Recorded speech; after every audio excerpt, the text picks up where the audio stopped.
Hey, it's Jim Craddock here. It is Monday, July 22nd, 2024, when I'm recording this.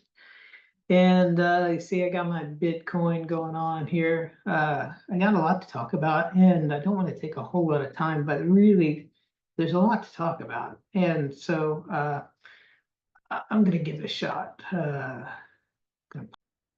So it's been 3 weeks since my last recording, and that was prior to the beginning of this month. And I had my birthday. And the July is kind of a big July, August, really lots of stuff going on here. And I, I've been doing all right. The stomach tightness and everything that I have had in the past is gone. The aching in my legs is much more significant, especially in the evenings. They just ache. And the other thing that's really, really noticeable for me is it hurts to sit.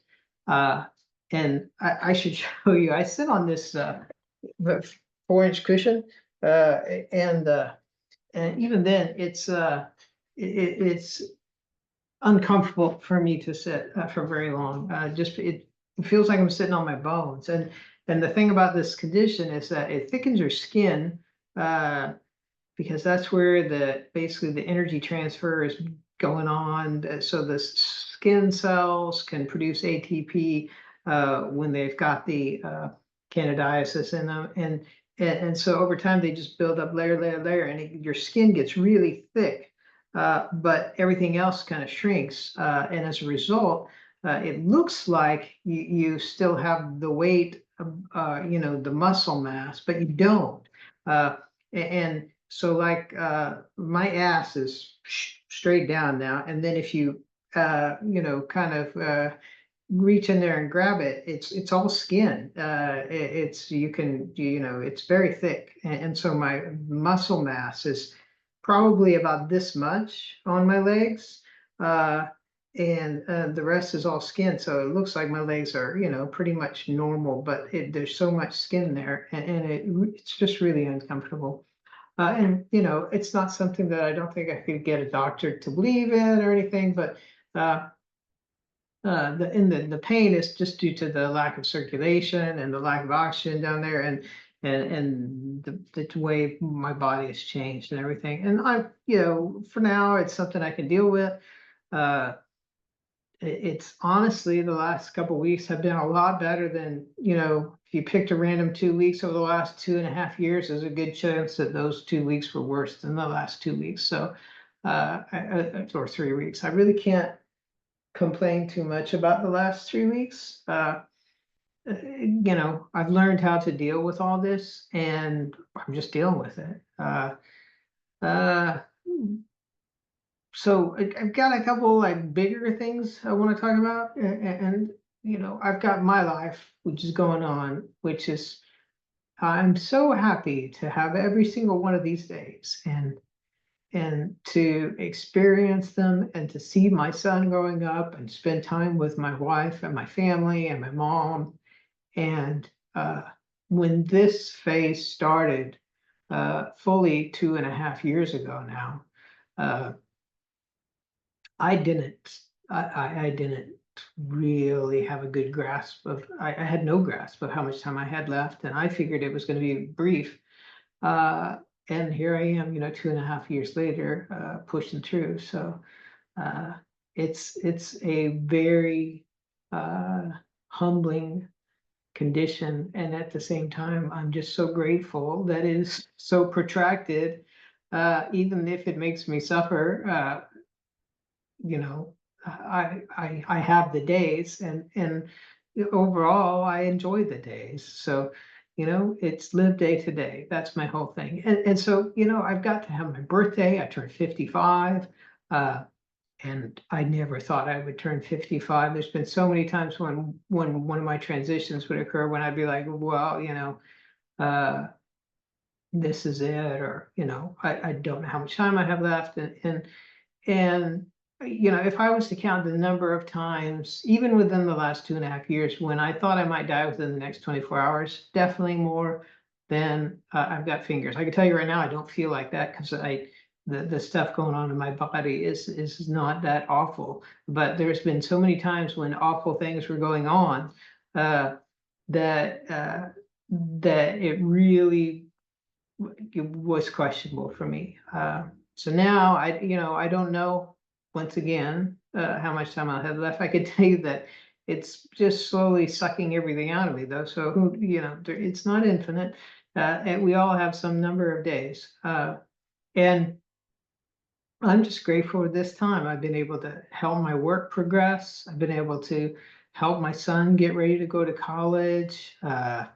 And participate in that and watch him graduate and have a good summer. And I'm so happy for all of that. I can't express it, you know. And however this ends, I will always be super thankful that I had this time. So coming up in less than 2 weeks, I've got my son's birthday. In less than a week, I've got my wife's birthday. And then a week after my son's birthday or so, I've got him, taking him to college. It's just a lot of very important things over the next approximately 3 weeks. And, I just hope it all goes well. The drive to Norman won't be comfortable. You can imagine sitting in a car chair is not comfortable for me. Uh, I'll definitely be taking my cushion. And I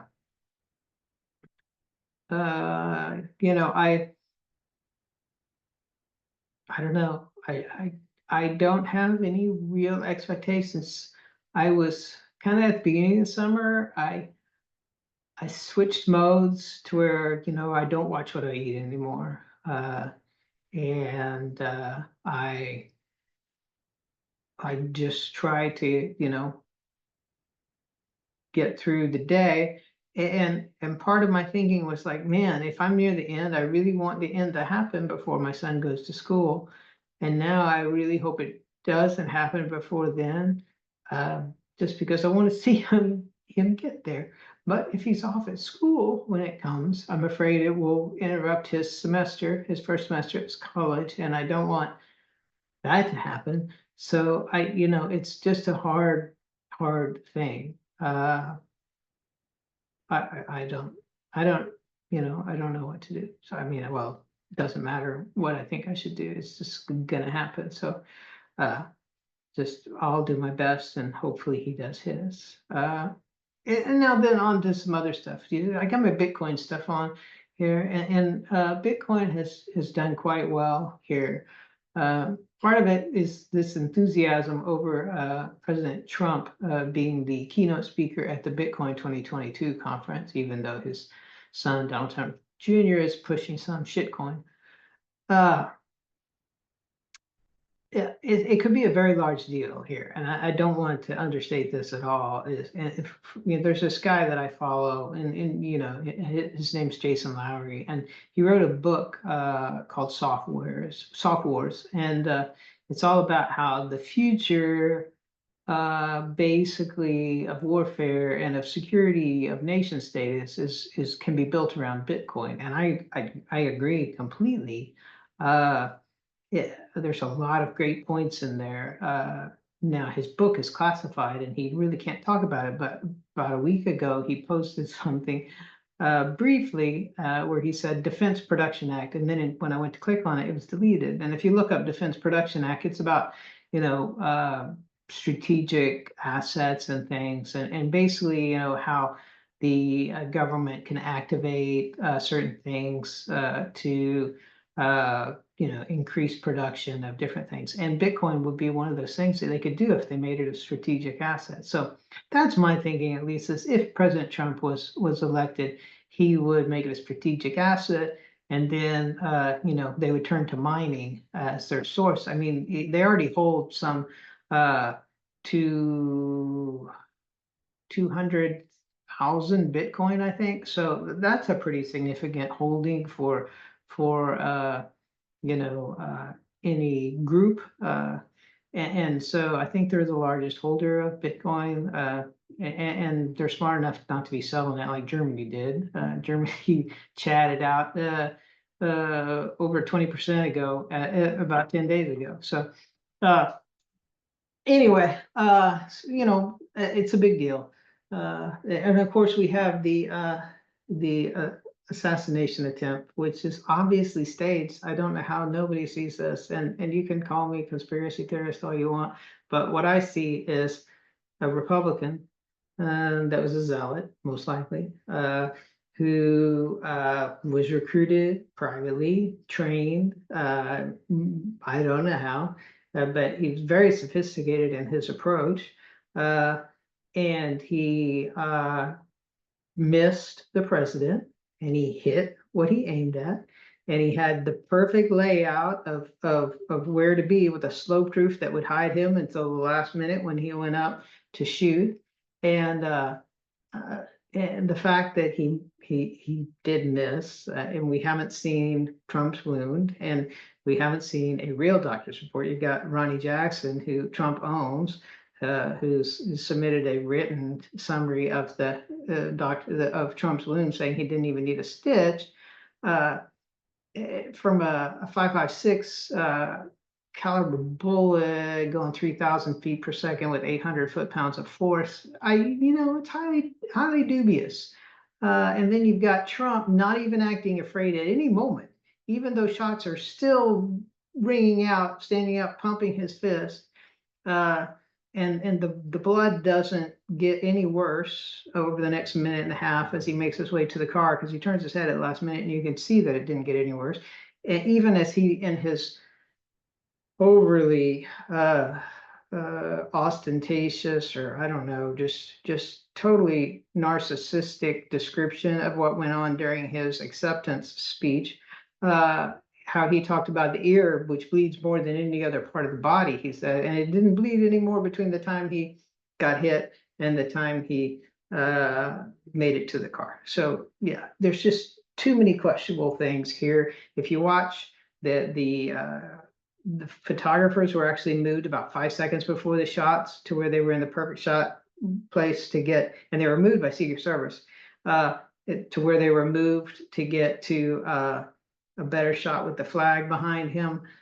There's just way too many things. This guy that catches the bullet, okay, so he's got to be shooting at least 1/3000th of a second or so to get that type of shot, which means the chances of him catching a bullet that's about a shot of about a foot long or something like that is very low. So he had to be basically just rapid fire, like shooting, 3,000 pictures a second, which that would fill up a card almost instantaneously. So how many shots is he taking? I find that part dubious. I find the whole thing just and the fact that Trump was gone for a week before, where I see him rehearsing, his hand goes up right before the shots. He points like this with his finger extended for 30 seconds, holding his arm up for 30 seconds. Okay, that's a difficult, like you don't try holding your arm up for 30 seconds like this, okay?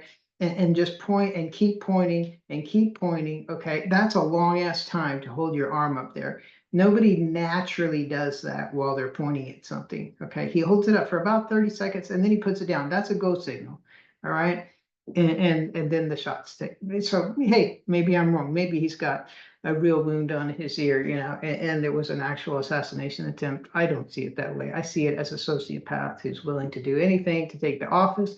He planned something to happen perfectly 2 days before his convention, and he pulled it off. I mean, he's got everybody convinced except for people like me. So I don't know. Yeah, I just want to document all that because it's real. And at least in my mind, and I'll go down saying it's real. So yeah, there's that. And now you got President Biden stepping down. I mean, from the re-election. So now you got Kamala Harris, and who's she gonna pick? Is it gonna be Pete? Is it gonna be the Shapiro guy? I don't know. I hope it's Pete, but I don't know that that could happen. Or will the convention decide that, hey, no, we need somebody else, and you know, suddenly it's Michelle Obama or something who would crush Trump, undoubtedly. Uh, anyway, so there's all of that. It's just like the world is so full. May you live in interesting times, you know, and these are definitely interesting times. And I've tried to prepare my son. I've written these letters for him, and I've said, hey, the world is going to go through a lot over the next 10 years. It's going to be, it's not going to be like any period, you know, I mean, COVID was a big change in pace, but this is going to be a lot of upheaval. Monetary system is going to basically explode. And as a result, the internal strife on countries is going to go ballistic. The financial situation of the world is going to just completely just change, and I think Bitcoin should be at the heart of it. So you know, it's just going to be a lot, and he'll be in college, you know, probably for the next 6 years if he goes to grad school like he plans. So that's going to be a very, I mean, talk about times to be in college is when there's all that stuff going on. It's a big deal. So you know, I just a lot of things going on. As for me, I'm just going to try to keep going day to day. I hope it's over 3 weeks from now to the time I give you my next update. That would be great. And you know, we'll just see how it goes. I'm just I'm just trying to keep going is all I can tell you. And it has been a bumpy ride over the last 2.5 years and at various points throughout my life. And to have nobody believe me that I have this iatrogenic condition that basically is no longer documented anywhere is it's, I mean, it's something I've accepted, and you know, I don't like, you could ridicule me to my face about it, and you, it wouldn't impact me a bit because I have been through it all and I'm going through it, and there's no question in my mind as I follow each step that was laid out, you know, in the article, the people that were in this kind of final phase, they got to where it showed these cushions that they would sit on because they would get sores uh, from sitting on anything else. And I totally get that now because uh, it would, I mean, it's just painful. And these people eventually were totally immobilized because they were, so at some point you've got so little circulation and stuff like below your heart that just moving around can cause the remaining blood vessels to tear, and then you don't have any more circulation at all for your gut. And so they, at some point, they would get to where they wouldn't even move around, so they could do that. And then, but they're in so much pain, all the aching, and that's what I've been through. Uh, that eventually, these people all got to a point where they would sit there and eat ice cream nonstop because it. So the increase in the amount of electrolytes in your system, okay, basically kind of helps push harder on the pituitary, and so it was the only thing that kind of kept them going was okay. But at the same time, they talked about how they were basically rushing towards their end because you know all the calcium and sugar was just being shoved into the parts of their body and reducing their circulation, but they did it anyway because they wanted it to be over and they were in such pain. And you know, I mean, my pain level while I'm sitting isn't, I mean, it, you know, I've learned to deal with a lot, so most people would probably find it very, very uncomfortable.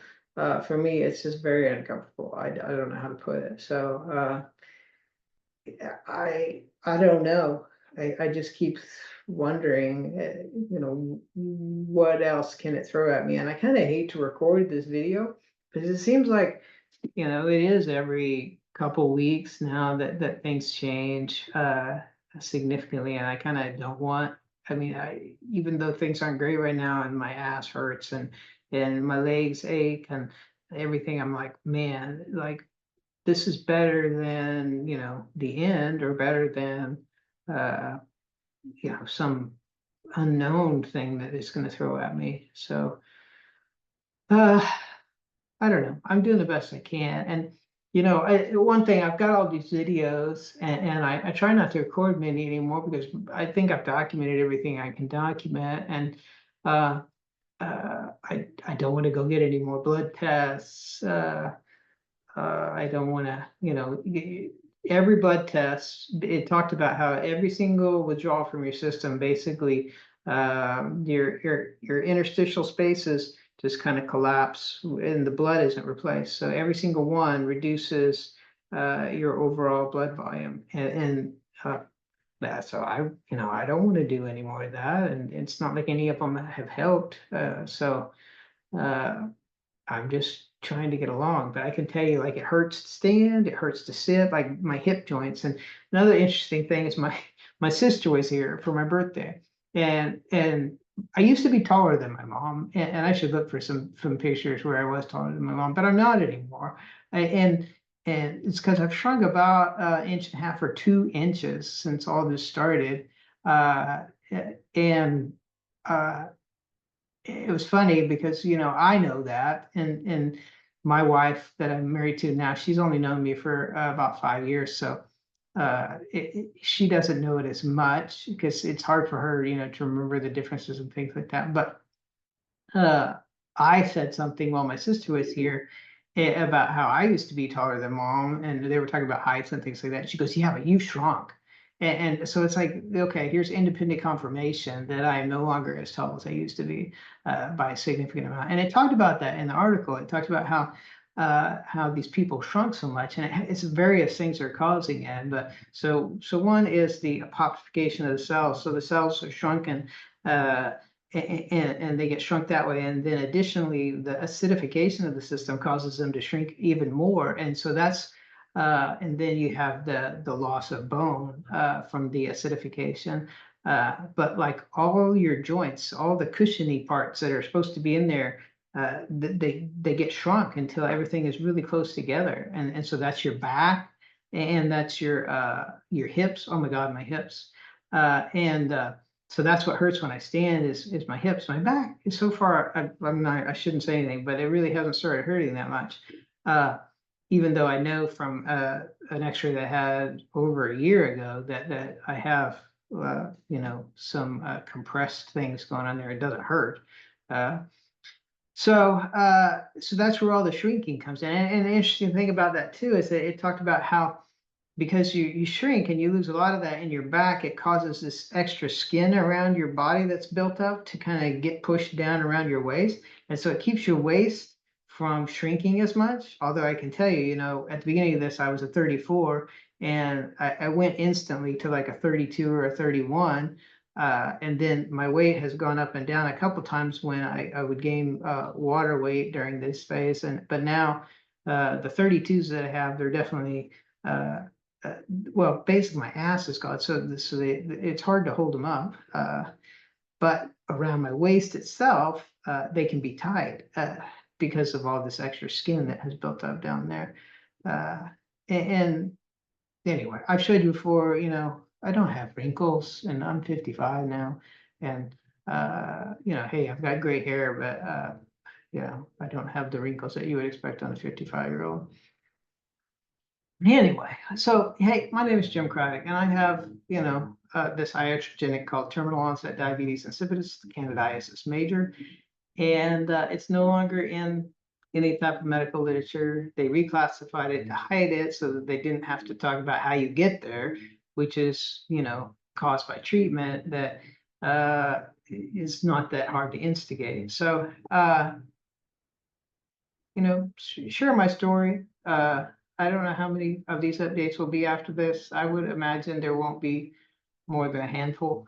And That's okay. I think I've achieved what I want to achieve. I've seen, I'd like to see the election results just to see if dumbass Trump won. I mean, the guy is a sociopath. People, please document the fact that this guy's a sociopath, pedophile, rapist, embezzler, habitual lying. Uh, you know, there, this is a narcissistic sociopath. So he is so narcissistic that he is willing to do anything to further himself, and say anything. And he gives you those hints when he says stuff like, I don't care about you, I just want your vote. And, Hannibal Lecter is my favorite guy, and different things like that. I mean, he tells you the truth every once in a while, and he gets a little bit of thrill out of it because he knows he's telling the truth, and he knows that nobody else thinks he's telling the truth. They think it's some type of entertainment act. Anyway, so I mean, that's my update for today. And I, I want to say, my family, I love you so much. And however this goes going forward, I hope that you all know how much I love you and how much I've tried to plan for you, and provide for you. And that's really important to me. I want you to treat any inheritance or things like that as generational wealth, and don't spend it. So that means invest it. You can make more investing than you can make working in your lifetime, with a head start. And so you've got the head start. Invest it. Keep a lot of it in Bitcoin, especially if Trump wins. Oh my God! If Trump wins and they declare it a strategic resource, I mean, I think $200,000 next year is very likely. If somebody else wins, then it's going to be a lot slower road, I think. And that's all I got for today. I thought there was one more thing I wanted to say. No, I just know that I'm